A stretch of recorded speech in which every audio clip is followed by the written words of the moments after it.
शहर की भागदौड़ से भरी जिंदगी जीने वाला आयुष कभी नहीं सोचता था कि गांव की मिट्टी उसकी जिंदगी बदल देगी। दिल्ली का पढ़ा लिखा लड़का, आराम और ऐशो आराम का आदी औसी अचानक ही गर्मियों की छुट्टियों में अपने ननिहाल जाने का सोच बैठा।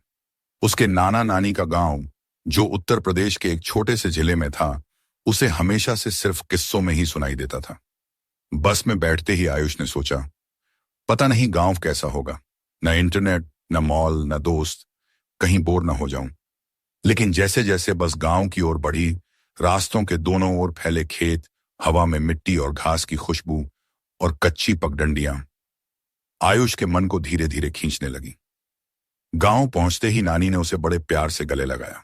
नाना जी ने हंसते हुए कहा, अरे शहर का बाबू, अब हमारे देसी दूध मक्खन से तंदुरुस्त हो जाएगा। गांव का माहौल अलग ही था। मिट्टी का घर, आंगन में तुलसी का चौरा और खुले आसमान के नीचे चिड़ियों की चहचहाहट। आयुष को लगा जैसे किसी दूसरी दुनिया में आ गया। अगले दिन सुबह आयुष खेतों की ओर घूमने निकला। धूप हल्की थी और खेतों में सरसों के पीले फूल लहरा रहे थे। तभी उसकी नजर एक लड़की पर पड़ी जो पास के कुएं से पानी भर रही थी। उसकी उम्र शायद 18 से 19 साल रही होगी। गेहूं सी रंगत, बड़ी बड़ी काली आंखें और लंबी चोटी में बंधे बाल। उसका साधारण सलवार कुर्ता भी उस पर बेहद खूबसूरत लग रहा था। आयुष ठिठक गया। शहर में उसने बहुत लड़कियां देखी थीं, लेकिन इस लड़की की मासूमियत में कुछ अलग ही बात थी। लड़की ने भी उसे देखा, लेकिन झट से नजरें झुका लीं और लजाकर मुस्कुरा दी। आयुष के दिल में अजीब सा कंपन हुआ। कौन है ये? कितना भोला चेहरा है। वह लड़की पानी से भरा घड़ा सिर पर रखकर पगडंडी से चल दी। आयुष बस उसकी चाल देखता रह गया। शाम को नानी से यूं ही पूछते हुए आयुष बोला, नानी, आज मैंने कुएं पर एक लड़की देखी, लंबी चोटी वाली। कौन है वो? नानी हंस दी। अरे वो गौरी होगी, पास के ही खेतों वाले ठाकुर साहब की बेटी। बड़ी सीधी सादी और कामकाजी लड़की है। आयुष के कानों में बस नाम गूंजता रहा, गौरी। अगले कुछ दिन आयुष अक्सर उसी समय खेतों की ओर निकलता जब गौरी पानी भरने आती। कभी बस हल्की मुस्कान, कभी हल्का सा नमस्ते। यही सिलसिला चलने लगा। गौरी बहुत कम बोलती, लेकिन उसकी आंखें सब कह देती थीं। एक दिन हिम्मत करके आयुष ने कहा, तुम रोज इतनी मेहनत करती हो, थकती नहीं? गौरी ने घड़ा रखते हुए मुस्कुराकर कहा, गांव की लड़कियां मेहनत से ही तो जीती हैं बाबूजी, आप तो शहर के हैं, आपको क्या लगेगा? आयुष ने हल्की हंसी में कहा, बाबूजी मत कहो, मेरा नाम आयुष है और हां, मेहनत तुम पर खूब जचती है। गौरी शर्मा गई और बिना जवाब दिए चली गई, लेकिन आयुष ने उसकी आंखों में एक चमक देख ली थी। अब दोनों की मुलाकातें बढ़ने लगी। कभी खेतों के किनारे, कभी तालाब के पास, कभी अमरूद के बाग में। गौरी मासूमियत से हंसती और आयुष को उसकी हंसी किसी घंटी की तरह मीठी लगती। एक शाम जब सूरज ढल रहा था, गौरी और आयुष खेत के मेड़ पर बैठे थे। चारों ओर सुनहरी रोशनी बिखरी थी। गौरी ने धीमी आवाज में कहा, शहर वाले तो गांव की लड़कियों से बस खेलते हैं, फिर छोड़ जाते हैं।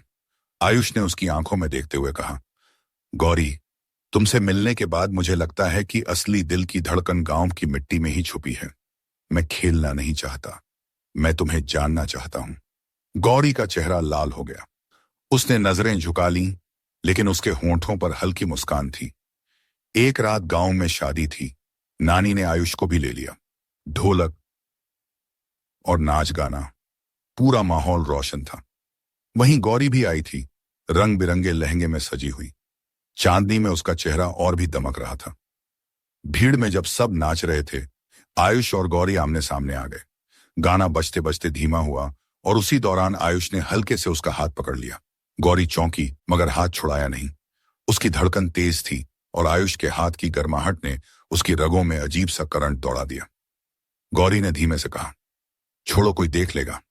आयुष झुककर उसके कान में बोला, अगर छोड़ दूं तो फिर कभी पकड़ नहीं पाऊंगा। गौरी कांप गई। उस रात उनकी आंखें बहुत कुछ कह गईं। अब दोनों के बीच दूरी कम होने लगी थी। आयुष अक्सर नानी के घर से बहाने से निकलकर गौरी से मिलने जाता। कभी आम के पेड़ के नीचे बैठकर बातें करना, कभी तालाब के पानी में पांव डालकर हंसना, कभी खेतों की पगडंडी पर हाथों को हल्का हल्का छू लेना। गौरी अब खुलने लगी थी।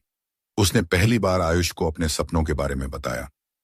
मैं पढ़ना चाहती थी, लेकिन बाबूजी ने कहा, लड़कियों को घर गृहस्थी ही करना चाहिए। कभी कभी लगता है जैसे मेरी जिंदगी बस इसी गांव की मिट्टी तक सिमट जाएगी। आयुष ने उसके बालों की लट हटाते हुए कहा, अगर तुम चाहो तो मैं तुम्हारी दुनिया बदल सकता हूं गौरी। गौरी की आंखों में चमक और डर दोनों थे।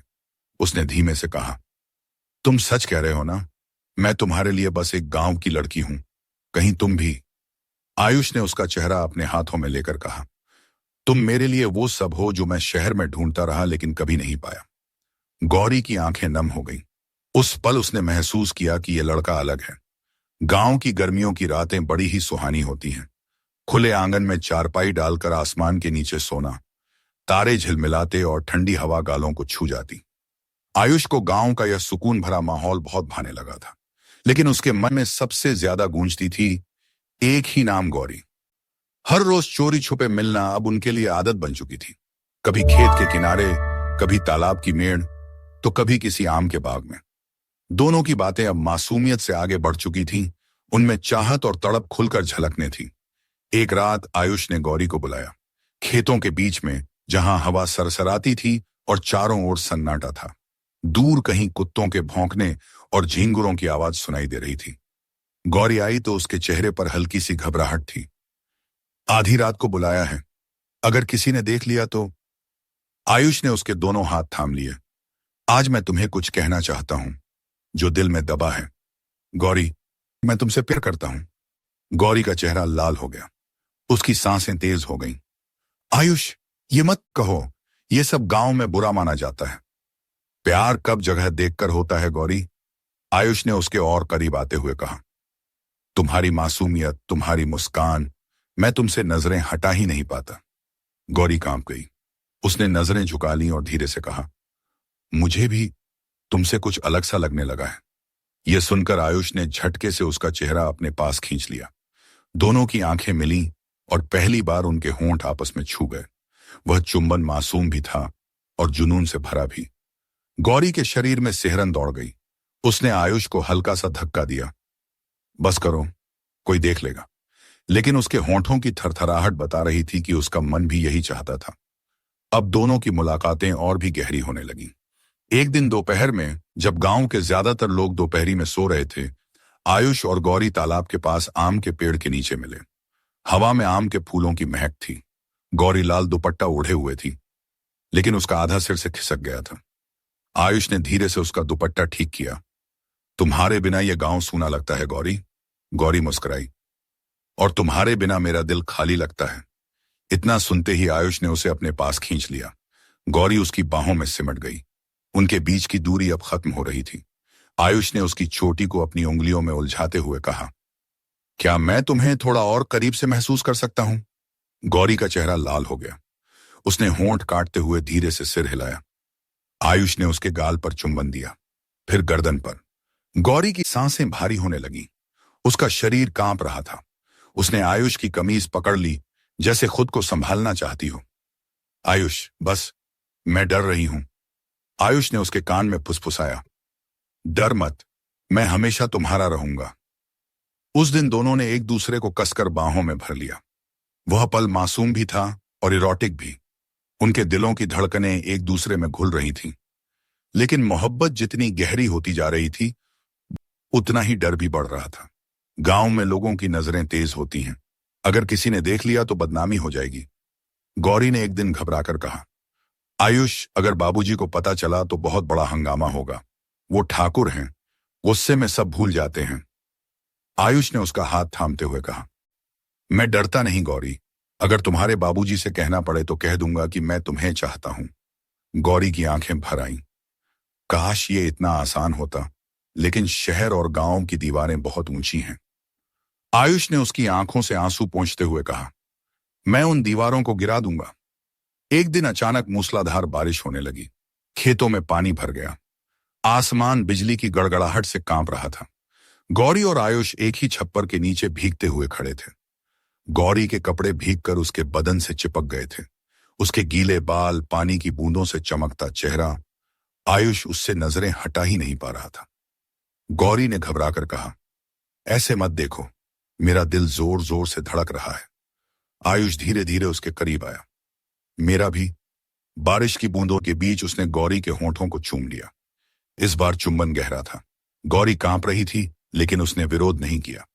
उसकी हथेलियां आयुष की पीठ पर कस गईं। दोनों पूरी तरह भीग चुके थे।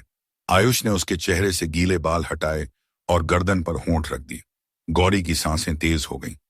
उसने धीमी आवाज में कहा, आयुष, मैं अब तुम्हें रोक नहीं पा रही। उस बारिश भरी रात उनकी मोहब्बत ने पहली बार हदें तोड़ दी। दोनों ने एक दूसरे को पूरी तरह महसूस किया। यह पल उनके दिल और जिस्म दोनों पर हमेशा के लिए छप गया। अगले दिन गौरी बहुत चुप थी। उसके चेहरे पर डर साफ झलक रहा था। आयुष, कल जो हुआ, अगर किसी को पता चला तो मेरी जिंदगी बर्बाद हो जाएगी। आयुष ने उसके गाल थामते हुए कहा, गौरी, तुम मेरी हो। मैं तुम्हें छोड़ने नहीं आया हूं। मैं शहर लौटते वक्त तुम्हें अपने साथ ले जाऊंगा। गौरी की आंखें भर आईं। क्या सच में तुम मुझे अपनाओगे? 7 जन्मों तक? कुछ ही हफ्तों बाद आयुष की छुट्टियां खत्म होने लगी। अब उसे शहर लौटना था। आखिरी रात दोनों फिर आम के बाग में मिले। चांदनी में गौरी की आंखें नम थीं। आयुष, तुम चले जाओगे तो मैं अकेली रह जाऊंगी। आयुष ने उसे कसकर बाहों में भर लिया। मैं जल्द ही लौटूंगा गौरी, तुम्हें अपने साथ ले जाने के लिए। गौरी ने रोते हुए कहा, मैं तुम्हारा इंतजार करूंगी, चाहे सालों लग जाएं। दोनों ने आखिरी बार एक लंबा गहरा चुंबन साझा किया। उनके जिस्म और रूह एक दूसरे में घुल गए। अगले दिन आयुष बस से शहर लौट गया, लेकिन इस बार उसके दिल में सिर्फ एक ही ख्वाहिश थी, गौरी को अपनी जिंदगी में लाना। गौरी गांव की पगडंडी पर खड़ी बस को जाते हुए देख रही थी। उसकी आंखों से आंसू बह रहे थे, लेकिन दिल में एक सुकून था। आयुष लौटेगा और उसे अपनी दुल्हन बनाकर ले जाएगा। गांव की मिट्टी में जन्मी वह मोहब्बत अब शहर की दीवारों को भी तोड़ने की ताकत रखती थी।